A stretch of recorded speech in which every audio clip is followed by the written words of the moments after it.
Afrika inaingia katika dunia ya teknolojia, business, media na uongozi wa kimataifa. Swali si kama tutafika. Swali ni tutafika tukiwa nani? Branding ya kweli si logo. Ni kile watu wanachokisema kukuhusu usipokuwepo. Ni heshima yako, uaminifu wako na tabia yako ya kikazi. Huyu ni mwaminifu, huyu anawajibika, huyu anajua anachofanya.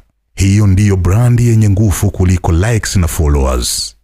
Kwa sababu umaarufu unaweza kupita, lakini tabia hujenga legacy.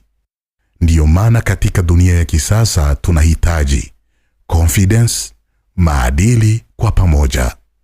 Asante kwa sehemu ya The Modern African, mahali ambapo tunafikiria upya maneno ya mafanikio, utambulishi na nafasi ya Mwafrika katika dunia ya kisasa.